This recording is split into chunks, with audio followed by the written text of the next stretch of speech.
The station where our veterans' voices are heard. MBR Talk. Hey, thanks for supporting our channel by watching and listening. Find us on the web at mbradio.us. Yeah. NY born, NY built. What is up, yo? Vanilla Happy Gorilla, Sunday, Big Dog. Another Sunday Untouchables. with Let's your go. favorite Step in the hostess ring like kings with of the block. mostest. Gorilla grip, big dog, never stop. Iron in the veins, no gimmicks, no props. This is hard work, black top and body slops. Ain't no flash, just fists and fake. We run through ropes like we run through It gates. can't be. This is crazy. This bond ain't fake. You hear that roar? That's And the if Empire nobody at shake. home knows who We this the guy is, this is the big dog. And he did get a tip from the Brooklyn Prodigies earlier on that they had travel issues, but not due to them being scared or anything like that. But oh my gosh, the Vanilla Gorilla and the Big Dog and the Untouchables just inserted themselves into this tag team. Elbows harder than a steel trash can. One shot, knock 'em flat on sight. Two beats bred for the spotlight fight. They can talk tough, bark loud all night, but in the ring, we bite and we bite right. We are untouchables, NY bred. Two fists swinging, leave legends dead. Joey bring the rage, Dave bring the brain. Together we storm like a runaway train. Untouchable, New York style. We on tap, we make 'em snap.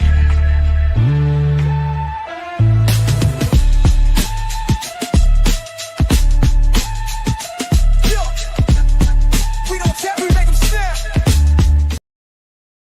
10 minutes.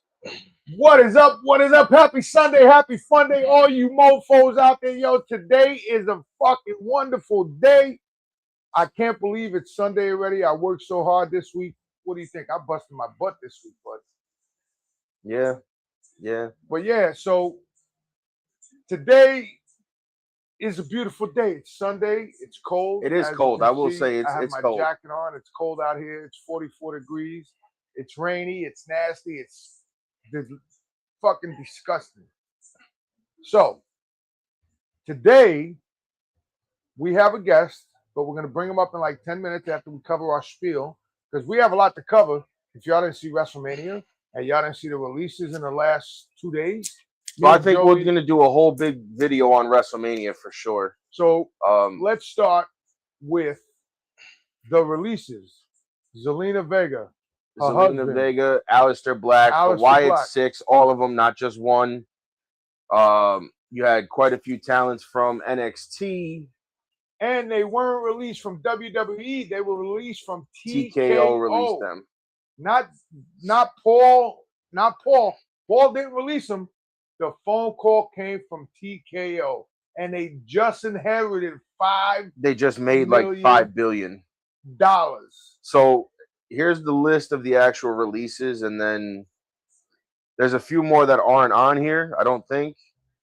But you had Aleister Black, Zelina Vega, Bo Dallas, Kairi Sane, Nikki Cross, Joe Gacy, Dexter Loomis, Eric Rowan, the Motor City Machine Guns, which that's a whole nother How do you issue. release the Motor City Machine Gun? You just signed it before WrestleMania. You signed them last that's year. Stupid. Last year before WrestleMania, and that's a whole nother topic. I could go a whole video on that. Don't be surprised if they show up in AEW. Now, this guy has survived the cuts for probably the last 10 years. Who's that? And he's finally got cut. Apollo Crews. Apollo Crews. He's had the longest stretch of not being cut, making it past all the releases and everything else. Santos Escobar, which everybody kind of knew already because he had been moved a few times to the alumni section. That now could that be he gets released and then he winds up in AAA? That's a possibility. But it's still part of WWE. Not really. It's a different entity. It's a different company. He could wind up there. He could wind up in CMLL. He could put the mask back on. I mean, there's so many different things. Zoe Stark, Alba Fire, Andre Chase, Dante Chen. And I think the list goes on and on even more. I think there's some that aren't there listed. I'm trying to find a full. Yep. Nope, that's a full releases. There's been 31 releases in 2021 or 2026. And that's since yesterday. And like And I was Let me watching see. Zelina Vega on TikTok because shout out to Zelina. I know you follow me. Francisco Prinsolo, Luca Crucifino, Malik Blade, Tyra Steele, Tyreek Igwe, Tyson DuPont. Those are the names I was missing. So I know she follows me on TikTok because I spoke to her. So Zelina, shout out to you for not being upset that somebody announced it before you even got the freaking phone call. What a scumbag he is. Well, they did it to Andre Chase as well. Somebody released it. A lot of people released them before they could. A bunch of scumbags to release that. I got released from a job while you're working a fucking 9 to 5 and doing nothing. You heard? It's not even that, they're working a 9 to 5. It's they have stuff to report on. I think, and I don't blame the dirt sheets for the reporting of it. Whoever's in the office that is stooging it off to them before the talent has a chance to announce it, I think is a little messed up. Fucking scumbags. That's what you call a true scumbag. Because you should let the talent tell their fans that they're gone, not you. And again, that's not the dirt sheet reporter's fault. That's not Sean Ross, Sapp, Dave Meltzer. That's not any of those guys' faults. Whoever is in the office releasing this information, just like should be fired. When they re-signed Paige, when they re-signed her, that got released like 3 days before she came back. And now she's a world champ. Ain't that some shit? Released after 10 years, you come back, you're a world champion. Well, she got released. She took some time away. She went to AEW for a few years and then came back at WrestleMania to team with Brie to give them the tag team titles, which I still think the Bellas are going to get the belts again at some point when Nikki's healed.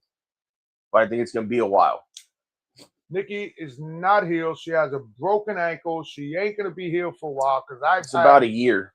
I've had that happen. I got boots for each foot. So if I wanted to, I could be a boot guy. But anyway, let's get back to the subject. Yeah, I think the biggest releases coming out of that were the Guns and the Wyatt Six, because the Wyatt Six had such a presentation, such a presence. They did a fantastic job of just carrying on the legacy of Bray and, Bo doing his best to, I think, really embody him and take that Uncle Howdy character to the next level that the Fiend was eventually supposed to get to. I mean, that's a big, big, big, big, big loss to WWE because there was a lot that could have been done with them had they have done them right, had they did the marketing right. I mean, they spent a whole lot of money, at Disney for the Halloween Horror Nights and gave them their own house, their own everything that was very profitable. So for them to get released to me was kind of shocking because the value of money was there for them.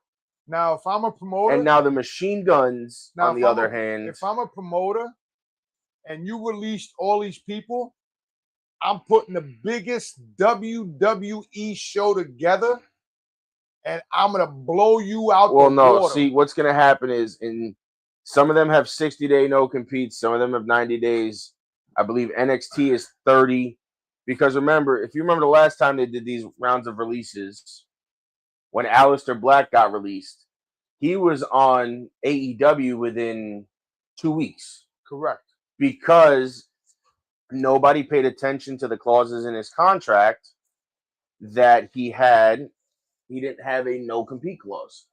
So he was able to get right up into the mainstream again within a matter of a week, couple of weeks to a month. He was back in the mainstream. And then now with all these guys being released, that makes for an interesting concept of they could take the Wyatt Six and put them wherever they want. They could go to AEW. They could go to TNA. They could go to AEW. I mean, I think being the way the landscape of wrestling is, I think they would fit in well anywhere. I know Vince Russo has already put out a statement that releasing the Wyatt Six was not a good thing for the WWE. Nope. But I wouldn't be surprised if you see that gimmick and all of those, and they go to Juggalo Championship Wrestling. I would Take not it be over. surprised. So, guys, on that note, we're going to take a break, and we're going to come back with our special guest. It's a happy Sunday fun day, biatches.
Yo, happy Sunday fun day.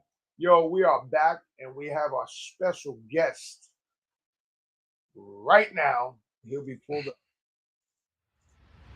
The interview of the week is brought to you by Jersey Mike's, a sub above. What is up? What is up, everybody? There he is. We are back with our special guest of the week, Mr. I am the man. I am the person. I am Jeff Brown. What is going on, gentlemen? You What is tell up? me, sir. I'm just out here in. You said it was cold up there. I'm down here in Tampa, Florida, living my best life. It's 80 degrees. We're sitting poolside right now. Let me see if you can Well, see behind me.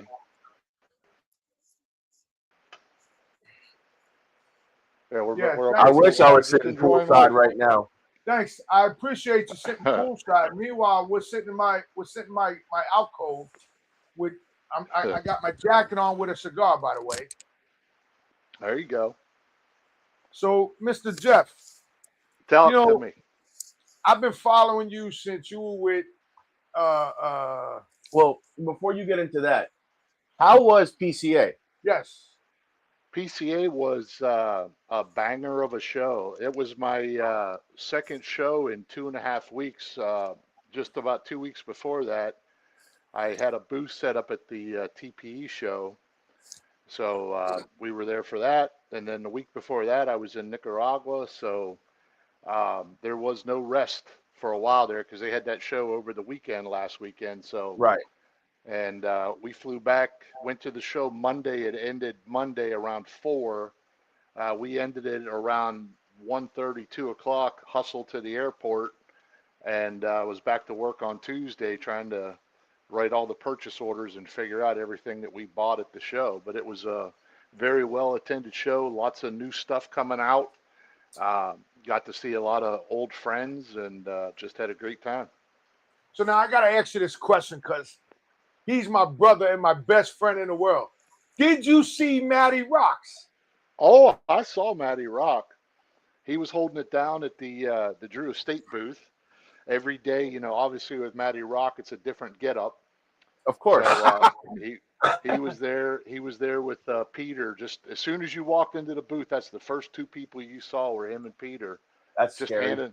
handing out cigars to everybody that walked by. It was So that's kind of scary to That's have a Matty scary. hand you That's a scary hand you thought to cigar have and him say, and "Hey, Peter. how about trying this one?"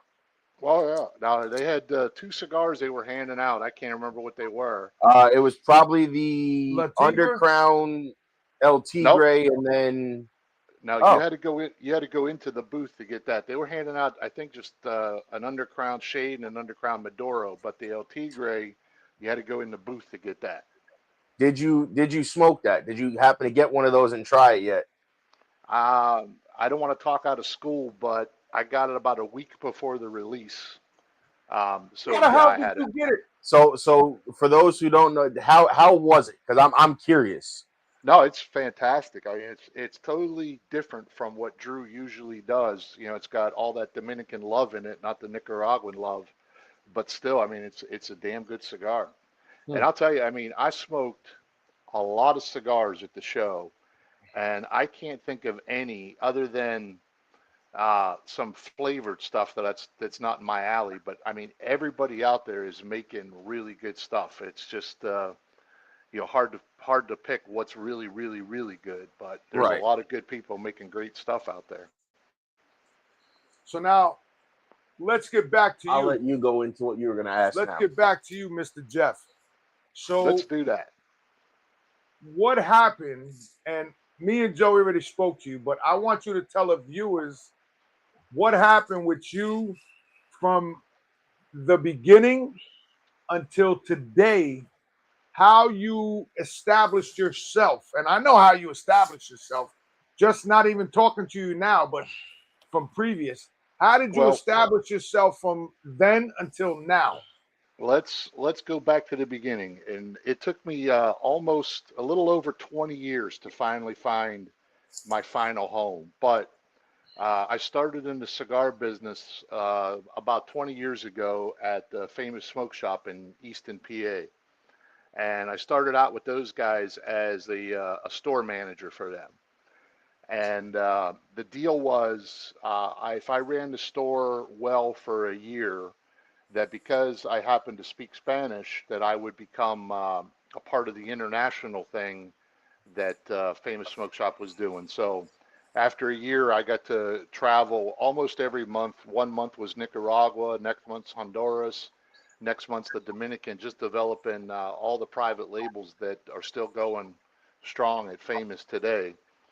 And then after a while, I was asked to run the restaurant and retail store and get away from the travel. And so that wasn't my cup of tea. I did not enjoy the restaurant life and, being there till 2, 3 o'clock in the morning and worrying about food dishes coming out right and all that good stuff. So I parted ways with them, and I was scooped up quickly at best cigar prices, and I was with those guys for another 7 or 8 years. And we parted ways as friends, you would say, and went out on my own for a while. Did a company called cigarsamplers.com, where I was just putting together, different 4-packs, and then I started buying closeouts and, was selling all kinds of stuff. And then I had an issue with my partner there, so I dissolved the company, gosh, probably about a year or so ago. Yes. And then I started working for a wholesaler, which I enjoyed, but I was living up in Allentown, PA, and they were all the way down in Philly. So I was driving an hour and 40 minutes every day, each way, to and fro. So I was spending over 3 hours a day in the car, sometimes 6 days a week. So when you're spending, 18 to 20 hours a week in the car, the quality of life isn't great. So I respectfully resigned from that company, and I got a call from some of my friends at Good Times Tobacco down here in Tampa, and they said, "Hey, we want to start up a premium division. You've been buying and marketing premium cigars for, 20 years. Would this be something you'd be interested in?"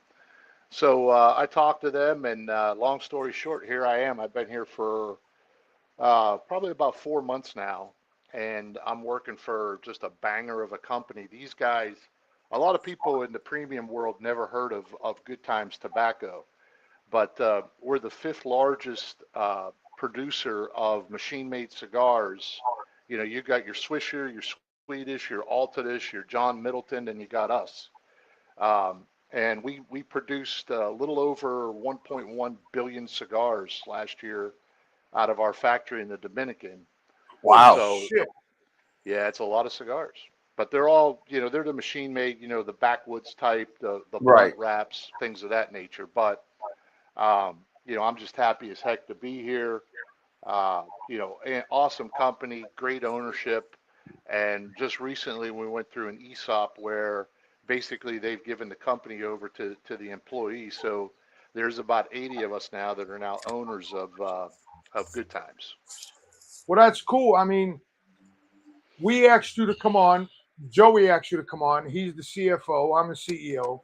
But you sent us a bundle of cigars, and I got to tell you, Jeff, this cigar It's delicious. is delicious. When I tell you delicious, I've smoked cigars, and I smoke cigars because we order from you. And I got to tell you, this is one of the better cigars I've smoked throughout. I got 10 humidors sitting in my lounge that the cigars are still sitting there because I'm not ready for them yet.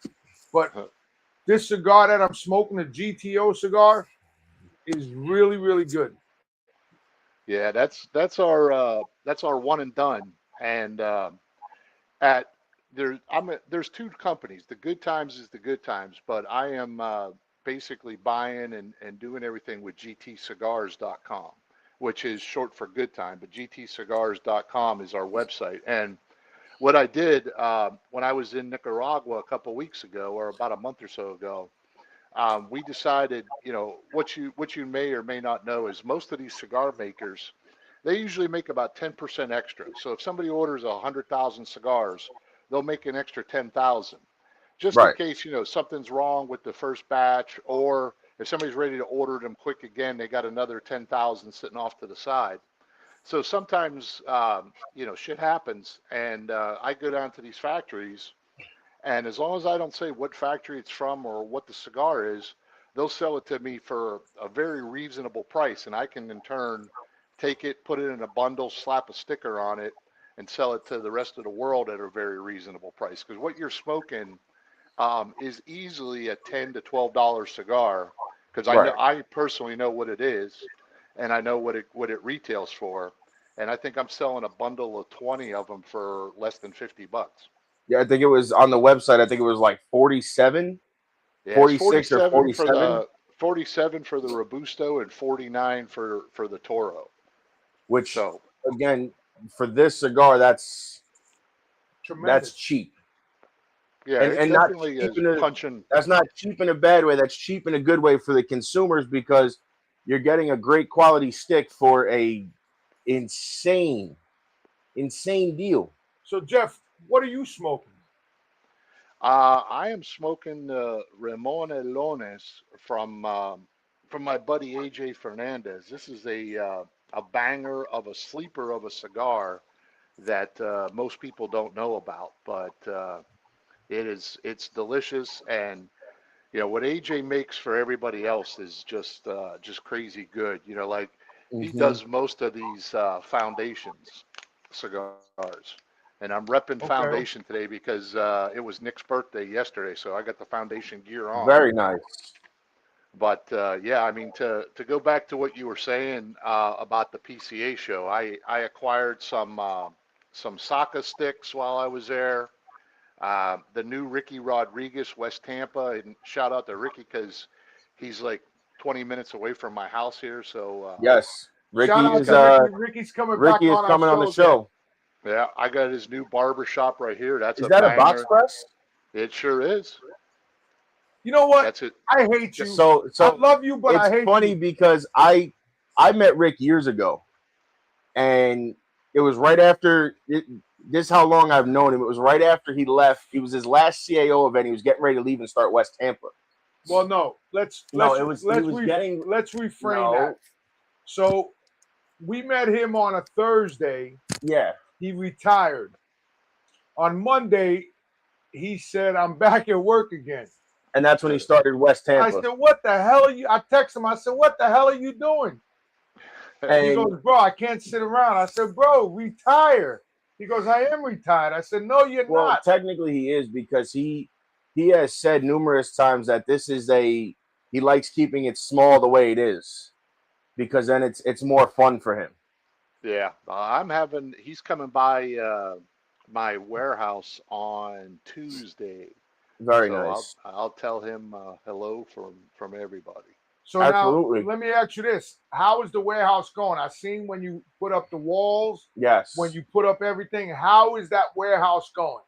Oh, it's done. Now things are starting to trickle in now, but I turned the spigot on this past week. I've got a lot of product that's going to be coming in. I mean, people that go to gtcigars.com now are going to see about 10% of everything that's coming in, but wow, it's a little over 7,000 square foot. I've been messing around with the heat and humidity. Being in Florida, it's a different animal down here, so I actually had to put in 2 5-ton air units into the space just to get the temperature right in there, and I also had to pump up the humidity as well. So, but now it's right as rain. Every morning I walk in, and it sits at 68 degrees with 68% humidity. It's perfect for cigars. So now let me ask you this. Do you think the missus, hello, Mrs. Brown, I know you're watching because Jeff is on here. So do you think the missus is going to want to sell a house and move to Florida? 1,000%. She actually spent many years in the panhandle of Florida. So fortunately, she has a job with the depot where she can be remote. So it doesn't matter to her where her office is at, as long as she's got an office. So we're going to end up here in Tampa actually sooner than later because we just found out this past week that my son's actually going to graduate early with his 2 majors from Penn State. So that's awesome. The timeline is moved up significantly. So that's in June. Well, he's going to graduate actually in December, I believe, instead of May of next year. He's going to graduate in December instead of May. So my company actually shuts down for 2 weeks in December. Everybody gets off basically from mid-December to the first couple days of January. Then we're back at it. So he's coming down to intern with me in June, and we're going to see if it's a fit for him. If this is something that he wants to follow his dad in the world of tobacco, we're going to find out soon enough. So, wait. Does he smoke cigars? He sure does. Him and all of his buddies. They're all 21, and they're all, getting together. They had like a draft party the other day, and all of them were smoking cigars and having a couple cocktails. That's awesome. So let me ask you this. So being that your son's following you, my son is following me for some deranged reason. Everybody wants to follow us in the cigars. What's that about, Jeff? Well, I mean, it's a wonderful industry once you get into it. And, it's a very tight-knit community. Everybody knows everybody. Everybody sees everybody at the shows. Everybody does events. Everybody advertises and works with a bunch of different companies and stuff like that. But, it's just a solid, great group of people. There aren't many dickheads in the cigar world. Everybody's just, genuinely nice and very passionate about what they're doing and the products that they're making. And honestly, there's only a handful of people out there that, if you go to the bottom rung of everything, there's only a handful of people who are actually producing premium tobacco for the cigar world. You got the Plasencias and the AJs and the Agronosas, that they're making tobacco for a lot of different people out there that are blending. A lot of their cigars are coming from basically 5-6 different growers of tobacco leaf. So let me ask you about the boutique cigar company. Like which one? I'm going to ask you about several of them. Okay, because I could tell you about Domain is up and coming. Yes, they are. We actually interviewed him. Very knowledgeable guy. Oh yeah. Him and I are we're going to be working close together. And then I got a sleeper, Chamali. You don't know. And you had them on. I interviewed them and had him on. Man, dude, those two. Now that you brought them up, those two companies are very tremendous, underrated. And nobody realizes very underrated and Domain, both very knowledgeable. Nobody realizes Domain quit his job, moved to Nicaragua, opened his factory. He said he built the first vertically integrated cigar factory in Nicaragua where they do everything in-house but the boxes. Yes. Yeah. I was there. I sat with Daniel and went through his factory and everything else, and I was super impressed with the guy. And then we met up at the show, and I told him, I said, look, I have reach that nobody has. Because we come from the mass market side of the world, I can get his product in, hundreds of thousands of places across the U.S. We have 42 salesmen that are out on the road all the time pushing the good time stuff, and we're going to add another 40 just to push the premium stuff. So we're going to have tentacles all over the U.S. with the premium cigars. Well, listen, like I said, I'm retired. If you need any help in New York and New Jersey, just hit me up. I'm available. Got you. But on that note, we got to take a break, and we'll be right back with our guest host, Mr. Jeff Brown. All right.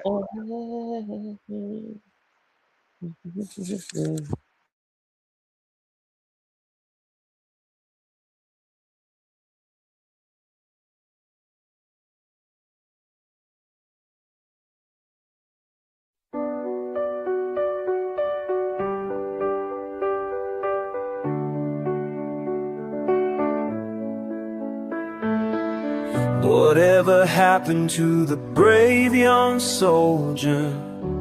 He was a good friend of mine. They say as he died, he never once cried, lying with his brothers there by his side. At 19 years old, he was sent off to war, not really sure what he was fighting for. So he fights for what's behind him and his brothers beside him. Together they'll weather the storm. 9 long months later and he's still alive. Fought several long battles you shouldn't have survived. Then the IED exploded as the ambush unfolded. He laid there bleeding as his brothers all died. Whatever happened to the brave young soldier? He was a good friend of mine. They say as he died, he never once cried, lying with his brothers there by his side.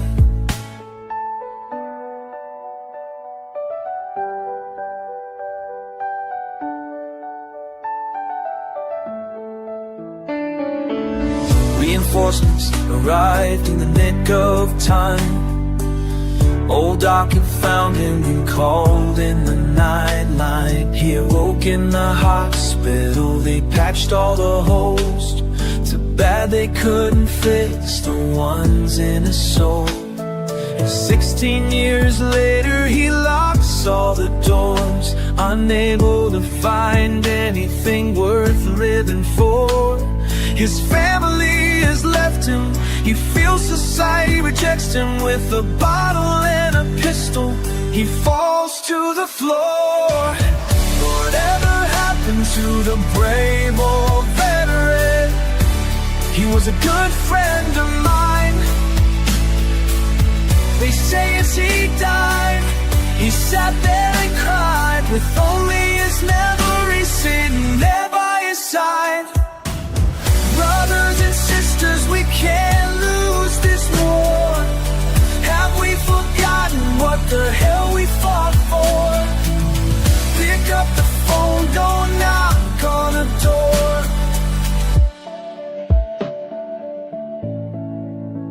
22 too many, we must carry on, fighting these battles until they are won.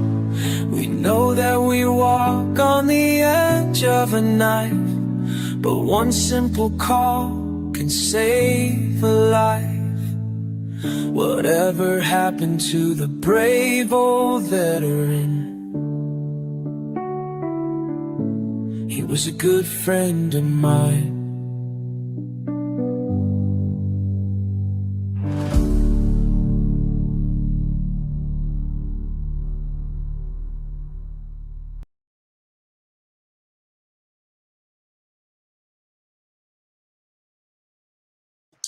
Yo, what is up? What is up? We are back, Turnbuckles and Stogies Pod. Follow us on all streaming networks. And we are here today with our host, the big dog, the Vanilla Gorilla, and our special guest, Mr. Jeff Brown from GT Cigars. So let me ask you this, Jeff, because I'm curious now that you, like you said, you kind of headed up the premium division for Good Times Cigars. You know, I know you have your bundle cigars now. Are you guys looking at maybe doing your own lines and your own 100%. branded cigars? 100%. We're working on, we're trademarking some stuff right now, but we're going to have some kick-ass, just regular house blends that are going to be great. These one and dones, like I said, once they're over, you know, I move to another company and buy their inventory. So we're going to have some stuff, and then we're going to have some really high-end stuff as well. Some really nice piano finish boxes and some great cigars. Probably going to have, you know, AJ working on that, or Natsa Factory working on some stuff for us. So yeah, we got some good stuff coming.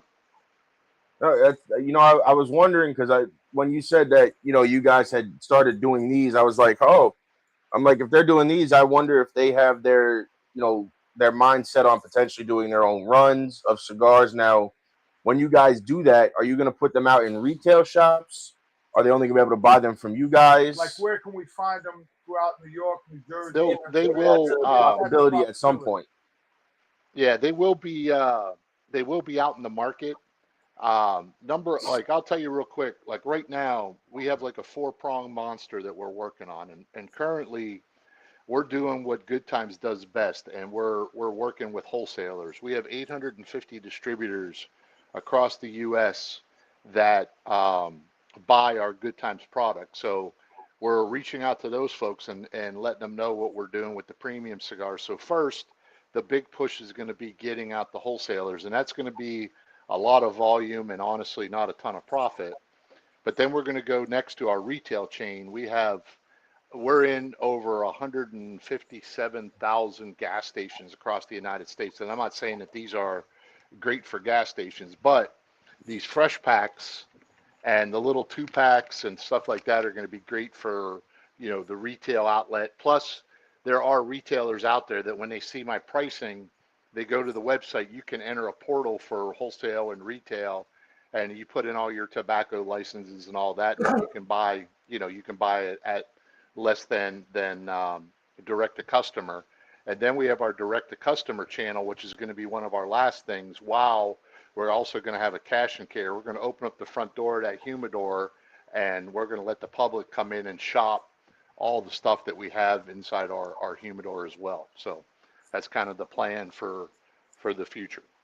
That would be, when that happens, that would be kind of cool for us to, make a trip down there, maybe spend like a day and film some stuff and kind of just see how that would work. Sure. That would be very interesting because I've never seen a company like that, like you said, open the essential, door to the biggest. We did, but it wasn't to that extent of a magnitude. Correct. It wasn't to like a 7,000 square foot. We opened up. We did the event that Smoker Zone did in Pennsylvania quite a few years ago for Black Friday. Okay. They opened up like their warehouse to the public, and they had all the reps there, and the reps were selling cigars. It was basically just an event. Mike was there. Like it was a cash and carry deal that day, but I don't think it was normally like that in general. But the fact that you guys are actually going to be doing that is going to be big. Yeah, we're going to do it every day, and we're still working on the model. It might be something like a Sam's Club type thing where you get a membership and you come in and buy, cigars at wholesale. Right. And currently it's just boxes. Eventually I'm going to get into buying the bulk where I'm building 5-packs and, Right. different samplers and stuff like that. But that's down the road. We're still hiring people and still just trying to figure out basically the wholesale channel. And then we're going to get into the other stuff. But we've been fulfilling a lot of orders from direct to customers.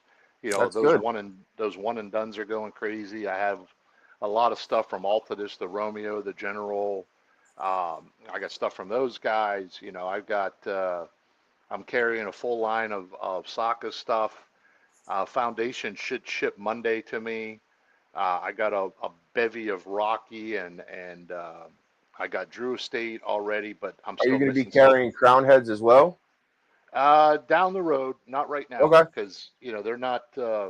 They might be popular in some places, but Right. overall, they're not. They're not. People aren't calling me up. Wholesalers aren't going, "Hey, you got those Crown Heads." Right. Right. They're like, "Hey, you got the Romeos, you got the Monte Cristos." Yeah, we got that. So, yeah, we're gonna be eventually. We'll carry a lot more SKUs than what we're doing, and for me to go out and chase after Chamali and Domain, is just something that is going to enhance the margins for the retailers and wholesalers that are out there. Right. No, those brands, are very, like I said, we had them both on, and both guys very knowledgeable. 100%. Both guys very knowledgeable, and cigars backed it up 100%. Yeah. And I got this new release, this Christian Arroyo, the St. Louis Ray 30th. I picked up one of those and I smoked it the other night, and it is also a fantastic smoke. Like I said, I'm not smoking I'm trying to get Christian Arroyo on here. Yeah, well, he's out there. I don't know. A lot how of them easy are it is tough to to reach. nail down. Yeah. Christian's got a lot going on. Because we had Hector on from Espinoza, and I told him next we got to have him. Sandwich? Oh, I haven't had that in a while. I was like, we have to have you and Eric on, and he goes, yeah. He goes, you can have me on again. He goes, Eric's going to be kind of hard, and so is Jack. Yeah, they're always. I mean, Jack especially is traveling. Eric's traveling a lot. Eric's it's no secret he's opening up a place in the Dominican too. So he's going to have a lot of his time spent over there, just building infrastructure and getting tobacco and all that fun stuff over in the Dominican. So now, let me ask you this question. Please. So what do you think about the tariffs that they're doing with all of these? All like the Nicaraguan tobacco and stuff like that. And I think all of that stuff. I think that's why part of them are moving to the Dominican Republic now too.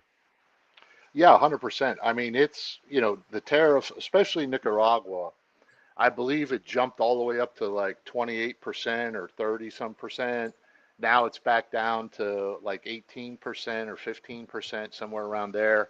Honestly, it's just another line item. And unfortunately, it gets passed on to the consumer. Even when they lower the tariff, most companies just leave their price the way it was when the initial tariff hit. So, it's a cost of doing business, and you're in Nicaragua, you've got great tobacco, great soil, great country, great people, and unfortunately, things like this happen. But there's speculation that the next move that the U.S. is going to make is they're going to go to Cuba and open that up. And then I also hear that Nicaragua may be on the map as well for, going and doing some things there. So maybe that has an effect positively on the tariffs. I don't know. Yeah, because I know a while ago there was talks of companies moving to, Dominican Republic with not only with the tariffs coming down the line. This was a few years ago when these kind of rumbled talks started. And they had said, with all the civil war and stuff going on, and eventually the tariffs going to come out, everybody was looking to kind of already branch into Dominican Republic because they could create the same cigars from the Nicaraguan tobacco in the DR for a lesser price, so to say, without all the tariffs and taxes and everything else. Yeah, I mean, labor in the Dominican Republic is it's a multiple of what the labor cost is in Nicaragua. But when you throw the tariff on there, it kind of balances it out or makes it a little bit worse being in Nicaragua. And it's the uncertainty. You don't know if the tariff's going to go up again. Is it going to go down? Is it going to disappear? You just don't know. And it's hard to work a company in a country where there's a lot of uncertainty. So I understand why people are doing that. There's also people that are just going next door right over to Honduras. Like the Plasencias have factories, Nicaragua and Honduras. AJ is right on the border with his other factory in Ocotal, which is only like a 20-minute drive to the border to get into Honduras. So, I mean, I could see people, if this lasts for a long time, either customers are just going to get used to paying a little bit more for the cigars, or, the manufacturers are going to figure it out and, move to a place that's more accommodating for tariffs for themselves.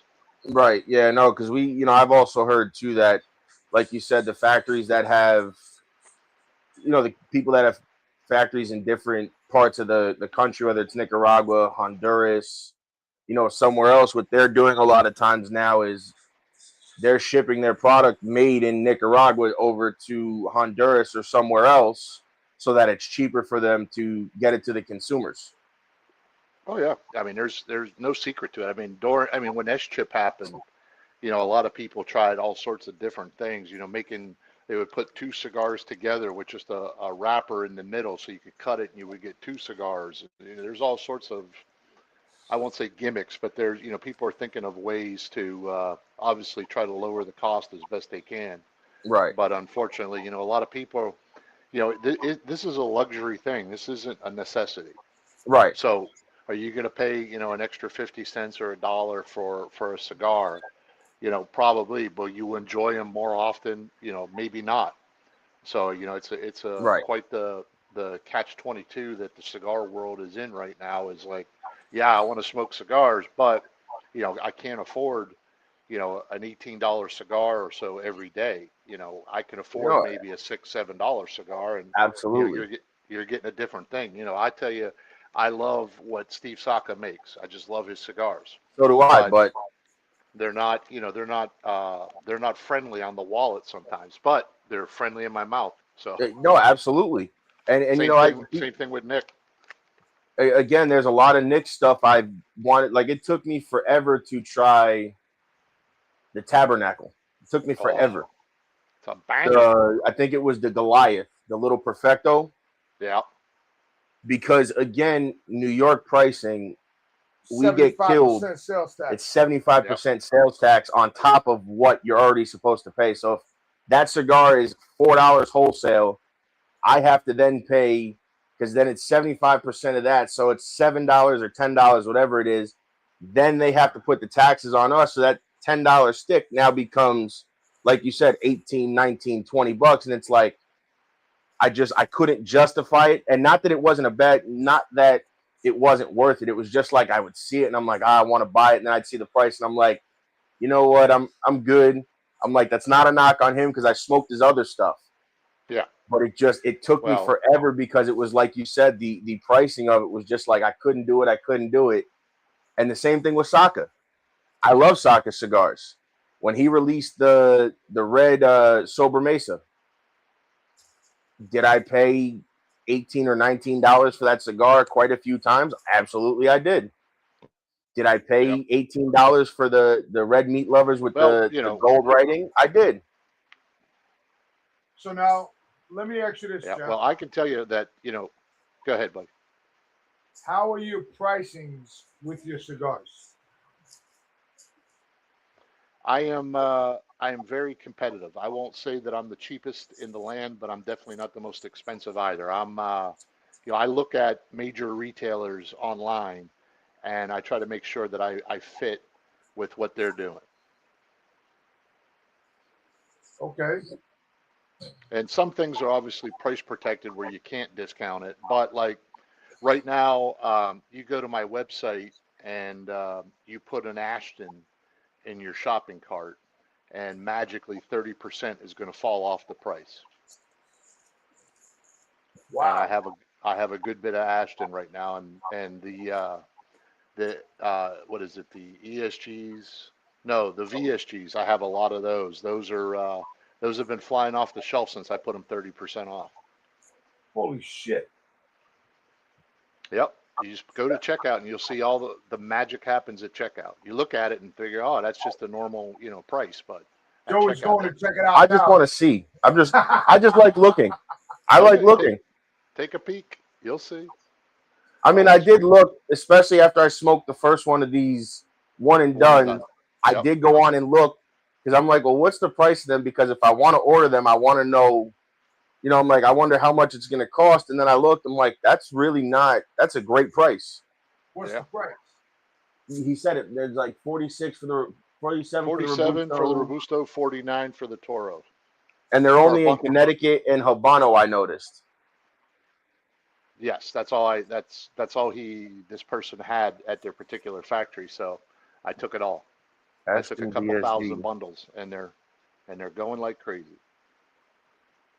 Damn, they really are flying off the shelves. How much are the VSGs? I'm looking at what's out of stock on the sizes for the VSGs. There's holy crap. Yeah, that stuff's going fast. Yeah, look at all the out of stock stuff.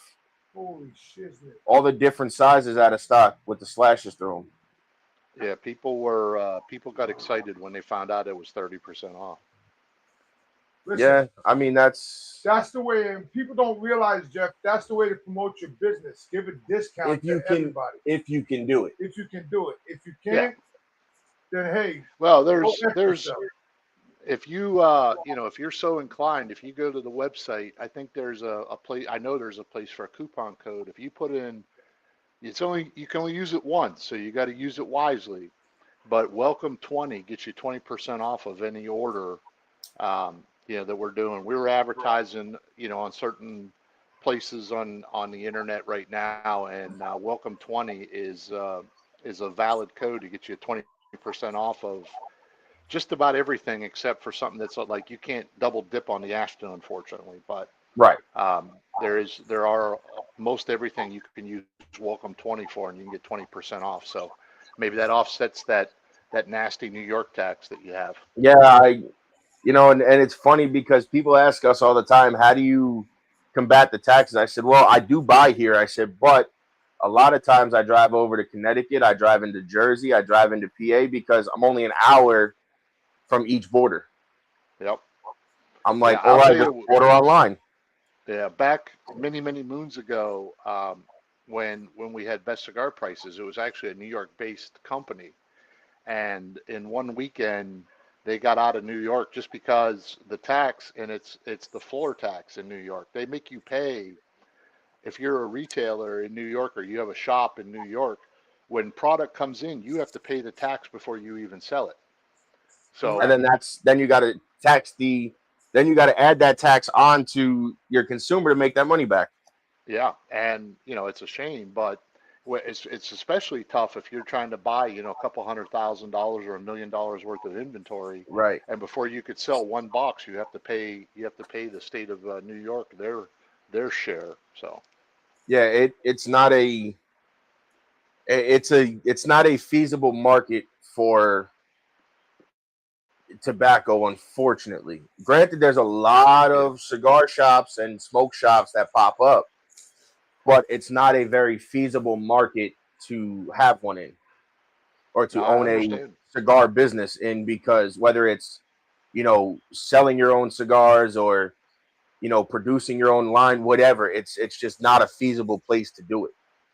Nah, I mean, the taxes will, they are what they are, but unfortunately or fortunately, a lot of people have moved out and moved on and done other things in the state of New York. So same thing holds true for California. There's a lot of extra taxes and stuff like that out there as well. So Jeff, on that note, we got to take another commercial break, and we'll be right back with my man Jeff Brown. All right.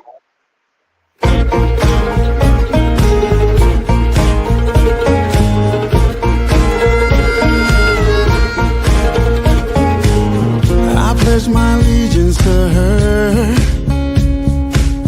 from sea to shining sea. She held her torch to the sky to give the world liberty. What about us? What about we? What about living the American dream? What about love? In God we trust. These are the things they want us all to believe. What about us? What about we, the people? What about us?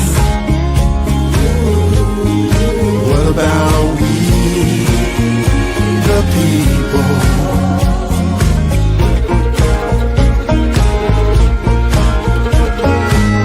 The people walk through the streets, holding up protest signs. Try not to repeat our history. Maybe no one will have to die. What about us? What about we? What about living the American dream? And what about hope? Trust God, let go. These are the phrases they want us to believe. What about us? What about we, the people? What about us? What about we, the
And we are back, everybody. We are back. So while we were on commercial break, Jeff, I was talking to my dad, and I wanted to reference the thing you did with Cigar Dojo. You did Okay. the stock the humidor game, Yes, you essentially, are as I correct. call it. Now I know you put a lot of big brands in there. If you had to add any boutique brands, what would they be? Honestly, I would look at West Tampa is an up and comer, and Ricky's been out there. He's got some new products coming out, so that would definitely be one I would add. I think I had Domain in that group, and I'm not afraid to talk about Chamala either. They're doing it right. The owners have spent a lot of time in Esteli, basically just living there, working and working on some stuff. So, yeah, I mean, there's so many, good stuff out there and so many good people, like I said, making great cigars that, it's hard Right. to miss with almost anybody you pick. Now, did you have a chance And at the given show the to stuff that try I Cayman smoked of cigars? Espinosas, actually, Cayman is made by these guys at Domain, so Right. I'm assuming that they're going to be similar in profile, but I did not get a chance to smoke that one at all. Their story is very interesting. He's a retired cop from New York City. We actually no, he wasn't. He yeah, wasn't he's a a cop, was retired he? cop. Oh, he actually was. We actually interviewed him. They came on our show. He was on our And first year. no, Cayman. We just did Cayman a couple weeks ago. Cayman, I'm sorry. He's thinking of another brand. I'm sorry. No, Cayman. Their cigars were delicious. And their story is very interesting. About what they do and their profits, and they donate them back to, I forget what it was. It's like they donate them back to the country. Yeah, to build, I think, schools and stuff for kids. Like it's their story is amazing on what they do and how it came about, and it's pretty cool because they go back and forth to the Cayman Islands a lot, and they're based out of the islands. And he said, I think at one point their goal is to build a factory down there and have just a strictly made Cayman Island cigar to grow tobacco and everything. Yeah, it back in, I want to say like the 40s and 50s, the Cayman Islands used to produce a lot of cigars. So it's not far fetched. Right.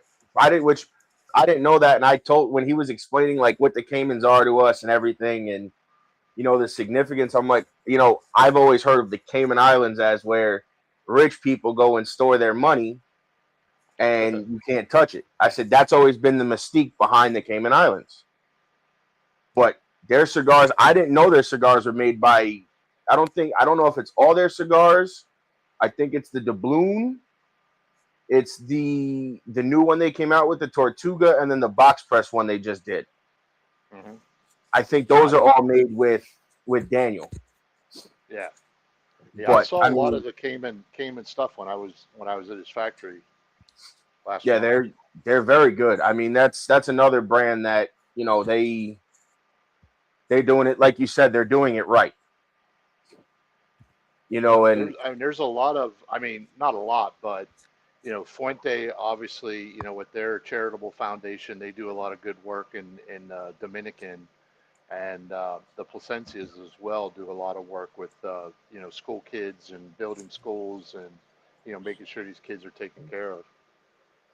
No, it's good, and now I know boutiques are an up and coming thing. How do you feel about the boutique industry, I should say, about the boutique cigar industry? Oh, I love it, but it's really, it's a hard road for these people to go down. Right. Because you're basically, at the end of the day, you're competing for shelf space inside of a humidor. And there's certain must-haves that, almost every cigar shop, you have to have them. You have to have the Monte Cristos, you have to have the Romeos, you have to have these brands because that's what people who don't smoke cigars recognize. Right.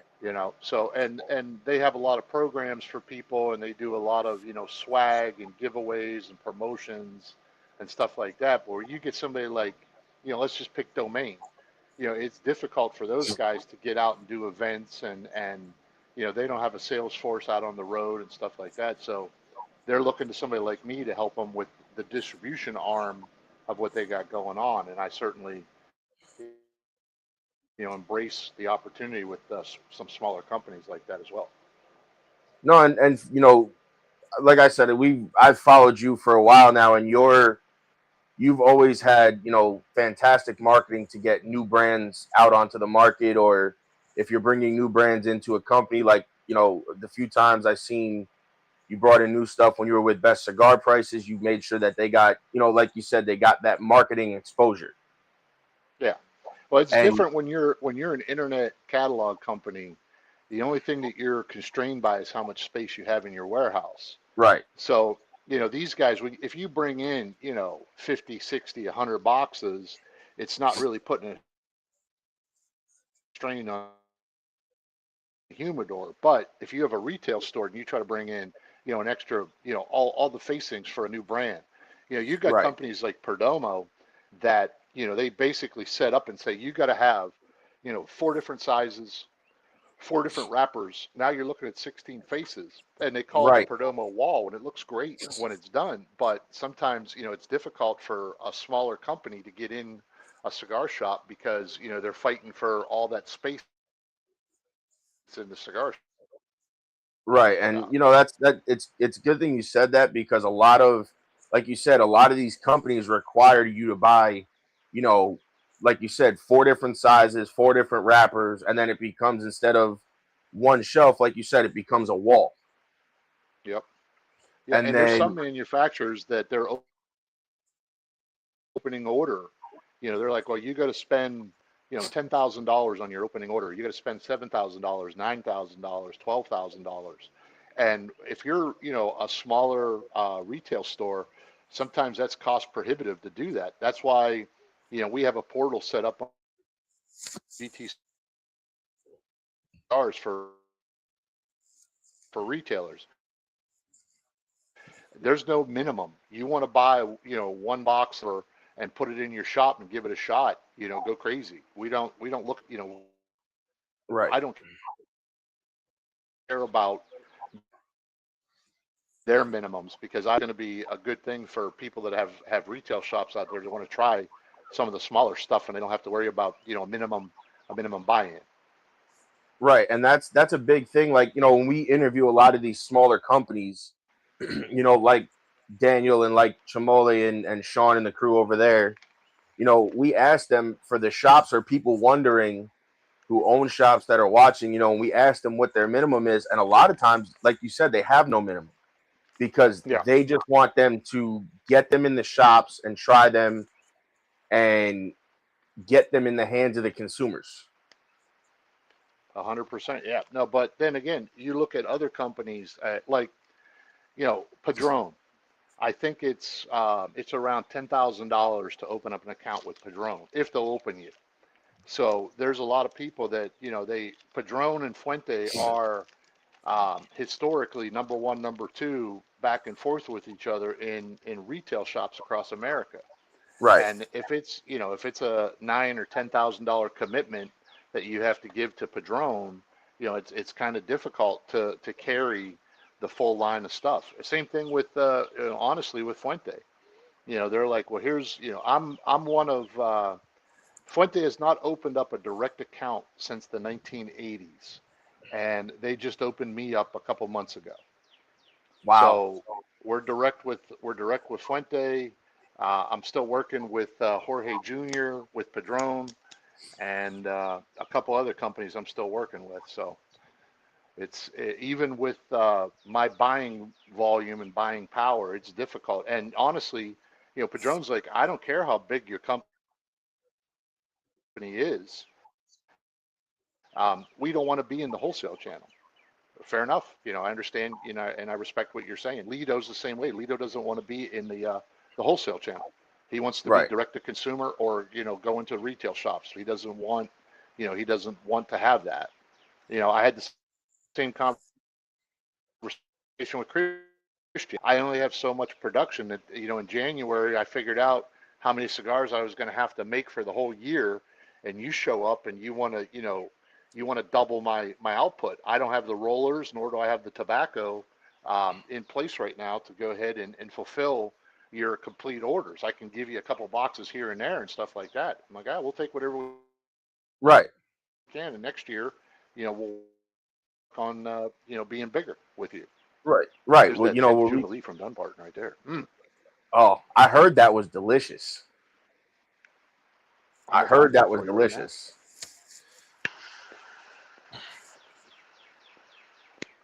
Yeah, not bad. And again, it's funny because it's not surprising, and a lot of soccer stuff, like you said, I enjoy. Like you enjoy. It's there's big brands out there that a lot of us enjoy, and like this podcast is more for bringing. We would love to have the bigger names on, like Saka, like Fuente, like Padron. Eventually, if we can get there. Well, and again, we do a lot of. Focus heavy on boutiques. Well, 100. And that's again, as long as they can find somebody like me that can get their distribution for them. Like I said, we have the tentacles across the entire United States, and people. Daniel obviously did his research. Daniel's a very guy. He is. He did his research and he looked up the Good Times Company and he was like, hey, I think I want to work with you guys because I see the potential here. I see the potential. We do at Good Times, we do a dark wrap cigar that's getting ready to come out real soon. And the demand for this thing is through the roof. We can only do it once a year because the tobacco has to sit in a Palone for almost a year and get nice and dark for this wrapper that we use. And it's a machine-made cigar. It's like a backwoods. You got the flavors, the Russian cream, the vanillas, all that stuff. Yeah. But, people want it so bad. I only have 50,000 cases that I can sell to across the U.S. Wow. So what we're going to do is anybody who wants a case, they have to pick up 4 boxes of what we say premium-wise. So if you think about it, 50,000 times 4, that's 200,000 boxes that I can get out into the world just by making them buy it. Right, and now is that you said that's going to be a machine-made cigar, correct? 100% machine-made, yes. Okay. Now it's funny. Earlier you were talking about these aren't good for gas stations, but like the fresh packs and stuff are. So there's a gas station that's probably 45 minutes to an hour from me. That when I'm down that way, I stop. I walked in. This is gonna blow your mind, Jeff. We walked in. There's a regular gas station. You have your stuff on the right hand side, like the convenience stuff. You have your register here, and on the right is a full walk-in humidor of cigars. A full walk-in. I'll tell you, that guy is. That person is seeing ahead of the curve. It blew my mind because a friend of ours had told us, and I only saw the little stand-up sliding glass humidor. And I said, "Oh, that's all the cigars you got?" And the guy goes, "Go open that door right there." It's a smaller humidor, but he's got a ton of product. Like, dude, I found Rocky Patel Super Ligeros in there that I haven't seen, and I can't tell you how long. Original runs of like the Asylum 13 Pandemoniums. Yeah. Like it blew my mind. And he has, do I have my wallet here? I do. This is what's even funnier for the whole thing is I still have the card in here. I don't know if they still do it, but they have a card for every 10 cigars you buy, you get one free. Wow. They have a punch card. I'm like, I've never been to a store or a gas station that is a punch card for cigars. That is awesome. Now the thing is that you may or may not be aware of, like a lot of stuff is being regulated out of the convenience stores. The snuff type stuff is being regulated heavily. Now you have to go through a bunch of hoops and stuff like that. We just launched We call it GT Plus, and it's like a nicotine delivery system that you put in your mouth and has different flavors and stuff like that. And we had to go through a bunch of hoops to get that FDA approved and stuff like that. So all the glassware and the vapes and all that stuff is being regulated out of the small smoke shops and little gas stations, and they're looking for alternatives to make money.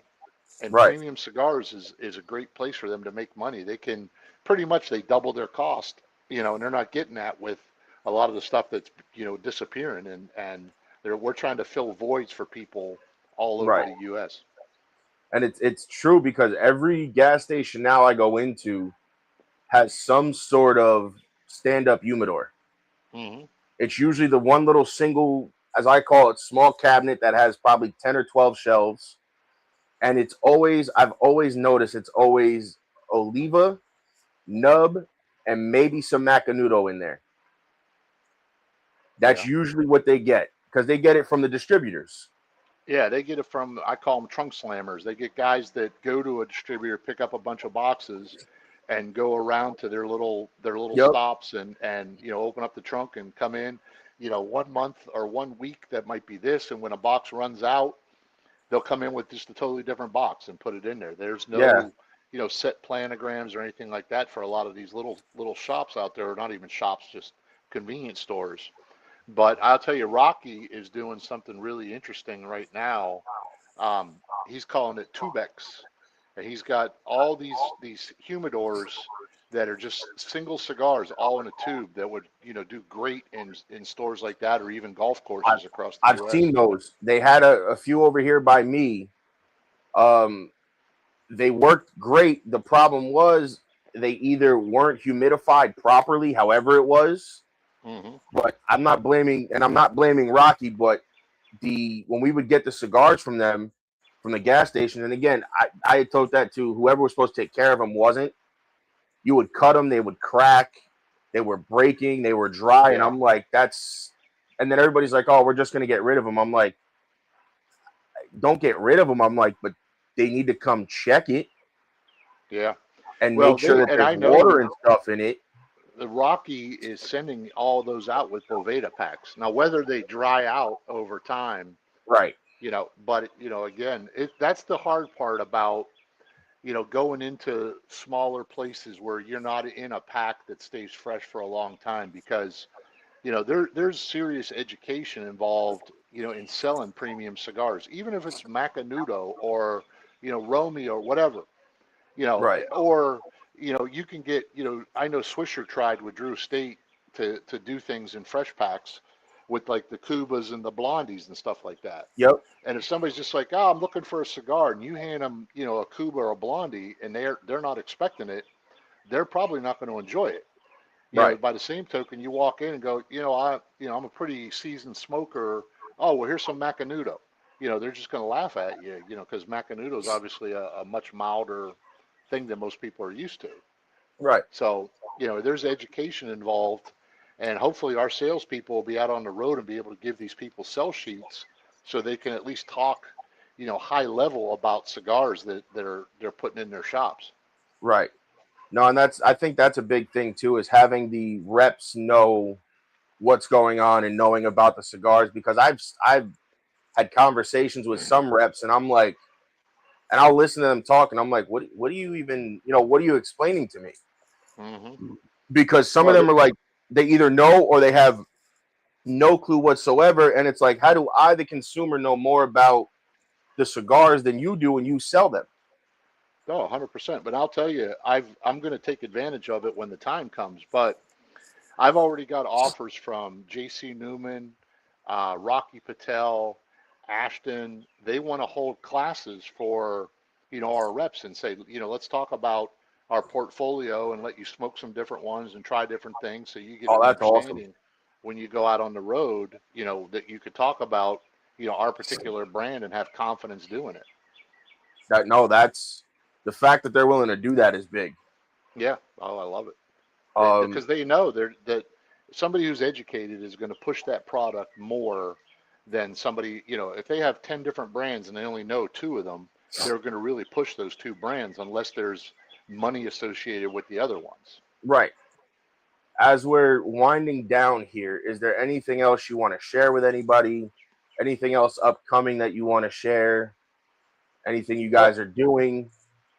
Well, I think I mentioned most of it, but one thing I didn't mention, and one thing I'm going to be working on when it comes to the private label and stuff like that, I've already got samples, test samples in some of these manufacturers' hands. We're going to be coming out with our own GT alternatives. They're going to kind of be, alternatives to some of the popular brands in the U.S. that are going to be dangerously similar to the actual brand, but they're going to be significantly less expensive.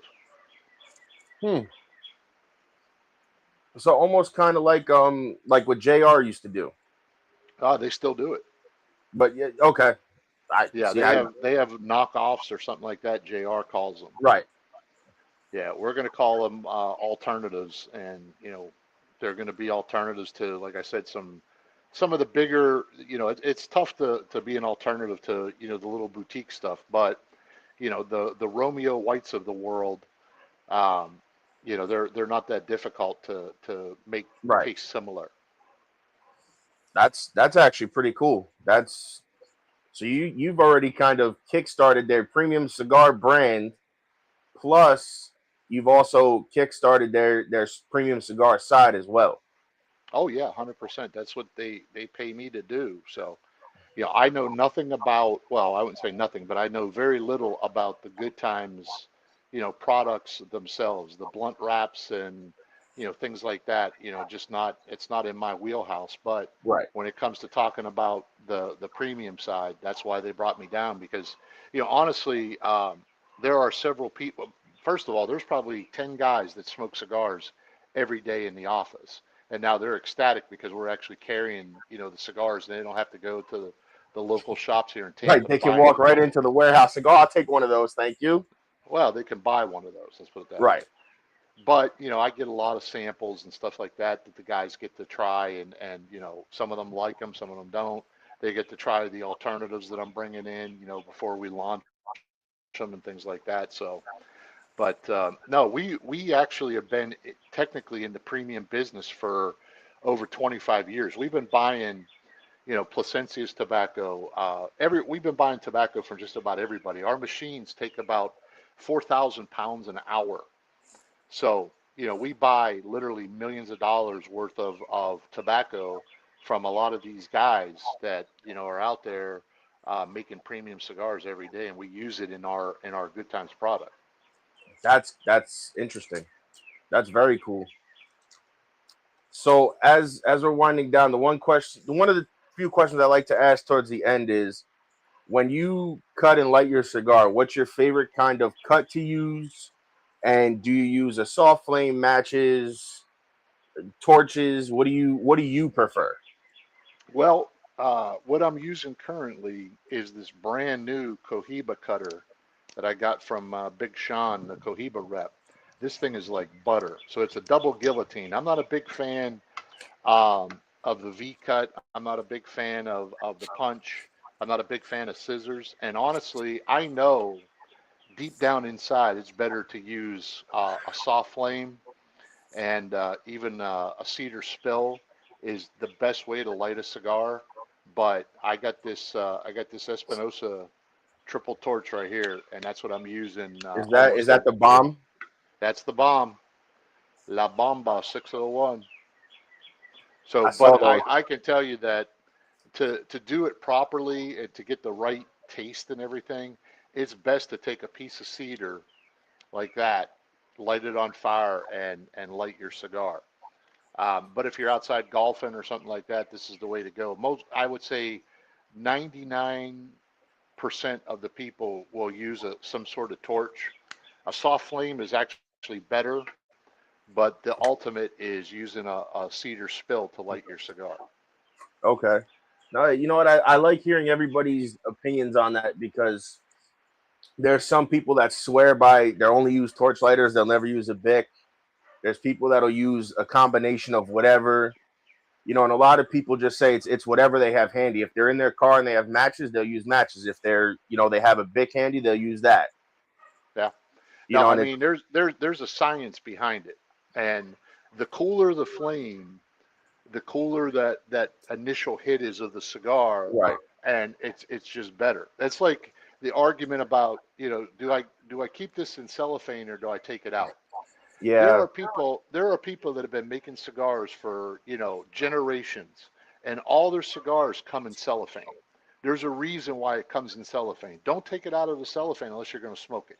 You know what? That's the same. I can't tell you how many times I've had that argument with people.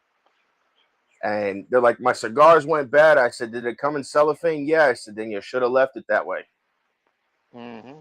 Yeah. You know, like like this cigar, this new one from Christian comes in paper, but there's no cello on it, and there, like I said, there's a reason. Like this one isn't, if it's covered in paper, one of the reasons when you go to stick this cigar in your pocket and you're heading out the door, you damage the foot in it possibly. right. When it's in paper or when it's celloed, you're not gonna damage the foot if anything. But Right. Because I've been guilty of grabbing them, shoving them in my pocket, and running out the door. Yeah. Yeah. Cellophane is semi-permeable. It brings in humidity and it will give off humidity if it's overly humid. So Right. why not use it? No, absolutely. And that argument is a argument that will go on for the end of time, because everybody has their own opinions. I had somebody tell me that I should store my Nicaraguan cigars at 75% humidity because that's they store them in down in Nicaragua. Yeah, that's and wrong, but I looked at him and was just like, "What are you talking about?" Yeah, I mean, He I was know like, a little bit about. He's like, I had the opportunity to buy a factory, and I told him no because I didn't want to do it. He goes, but you should store them at 75% or 75 degrees. I'm like, what? I'm like, no. I'm like, if you like smoking sponges, you can store them at 75 degrees. Yeah, now I keep, for distribution purposes, I keep everything at 68. Sometimes it'll go down to 67, which is perfect for, Right. Storing cigars and letting it travel across the U.S. But at home, I keep everything around 69, 70, and, you don't have any problems with that whatsoever. Yeah, I Some keep people mine personally are between like 68 or 65 and 70. That's where I kind of run mine, depending on the season. Yeah, and people in the wintertime, I run it a little higher, and then in the summertime, I run it lower. Yep. It's just a matter of what you want it at. Yep. There's some people that believe in taking the cigar out. If they're going to smoke it tomorrow, they'll take it out of the humidor and just let it sit for 24 hours outside the humidor. Then there's people that buy stuff that don't believe that these big companies that, have millions and millions of dollars worth of inventory, they gotta get the box, and then they gotta put it in the humidor and let it sit for a month in their humidor before they think it's time to smoke it. Yeah, I've seen that too. God bless you. Go ahead, go crazy. It's I've ready to seen smoke that today, too. but yeah, you but want to wait a month? Go ahead. Yeah, you know what? That's a whole nother issue for a whole nother time. But Jeff, I want to thank you for your time. I appreciate you coming on. It's been a blast. I appreciate you guys having me. Absolutely. You're somebody we've been trying to get on for a little while, but with our timing and always being booked and stuff, I'm glad we were finally able to make it happen and have you on. I'm sure this won't be the last time we have you on. But again, thank you. We appreciate it, and we look forward to seeing what else you do for the Good Times brand. Thank you very much. GTcigars.com. Welcome 20. Save some money. Remember that, guys. Welcome 20, and go get your Ashtons on 30% off now, and use that code GT20 on everything else. There you go. All right. Much appreciated, Joey. Yes. Thank you, Jeff. All right. You guys have a great day. You as well. Soon. Bye-bye. All right. Bye now. Life is like a duck. Tough times don't last, but tough people do. Here at Military Broadcast Radio, we're teaming up with our friends at Die Tired, the veteran-friendly music band spreading strength, resilience, and mental health awareness one shirt at a time. And check this out. Their brand new shirts feature broadcast beaker right on the breast pocket. A reminder that you can weather the storm, and you're never alone. Shirts are only $25, and proceeds support giving veterans a voice. MBR's mission to teach veterans how to podcast and videocast. Because when our vets are talking, they're not overthinking. They're not second-guessing. Together, we stop the 22 stigma. Grab your shirt today at mbradio.us and hit the shop. Or go directly to toramerch.printavo.com/merch/dietiredband. That's toramerch.printavo.com/merch/dietiredband. Suit up, stand strong. Remember, we're unduckable together. You're built tougher than the storm. Ladies and gentlemen, thank you for tuning in to Military Broadcast Radio. As we wrap up today's show, we want to remind you that the podcast of today's episode will be available right after we go off the air. So if you missed any part of the show or want to listen again, be sure to check it out. And remember, we're here to support and honor our veterans. Your stories and experiences matter, and we are committed to giving you a platform to share them. That's right. We're here to give our veterans a voice. So don't forget to catch the podcast and stay connected with us. Giving our veterans a voice.